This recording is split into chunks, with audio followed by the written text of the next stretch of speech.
Saya suka tengok akak yang sekarang tenang je rasa. Malaslah nak puasa.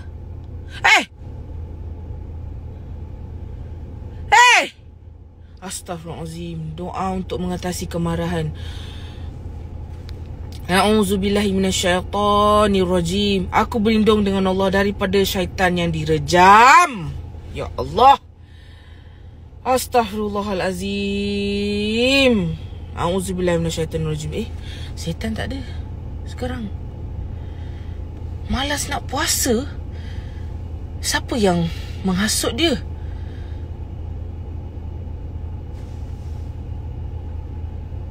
Ini buku lain nak kena buat ni. Doa untuk mengatasi kemarahan ketika di bulan puasa. Kak Noin dah kurus. Ringan berapa sekarang? Ringan dalam 5 kilo. Yang 80 tu lebih kepada berat lah.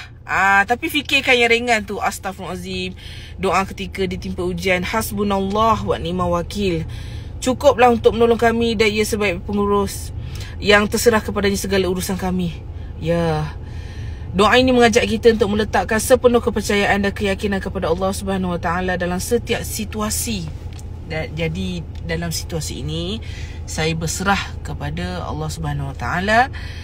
Ya, yang ringan tu memang 5 kilo. Yang berat tu dia lebih kepada 80 kilo tu kita lupakan aja. Allah, musibah apa ni? Ya Allah, sabar. Kak, kalau kumutan bulan puasa batal tak? Guna sop tulang? Komo di bulan puasa menggunakan sop tulang? Engkau ni, kau kena baca ni doa taubat Nabi Adam kepada Allah Subhanahu Wa Taala. Bismillahirrahmanirrahim. Rabbana zalamna anfusana wa illam taghfir lana wa tarhamna lanakunanna minal khasirin. Wahai Tuhan kami telah menganiaya diri kami sendiri. Dan kalau engkau tidak mengampunkan kami dan memberi rahmat kepada kami, nescaya menjadilah kami dari orang-orang yang rugi. Rugi engkau. Kau mau bulan puasa pakai sup tulang, apa asal tak pakai sup carbonara je? Biar melekat-lekat kat tekak engkau tu.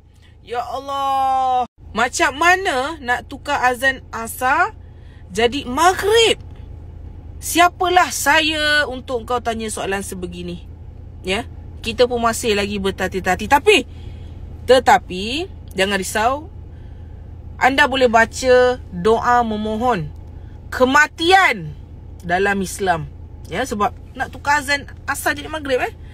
Wahai Tuanku, sesungguhnya engkau telah mengurniakan aku sebahagian dari kekuasaan dan mengajar sebahagian dari ilmu taswiran mimpi. Wahai Tuhan yang menciptakan langit dan bumi, engkau penguasa dan pelindungku di dunia dan di akhirat. Sempurnakanlah ajalku ketika mati dalam keadaan Islam. Ya. Dan hubungkanlah daku dengan orang-orang yang soleh.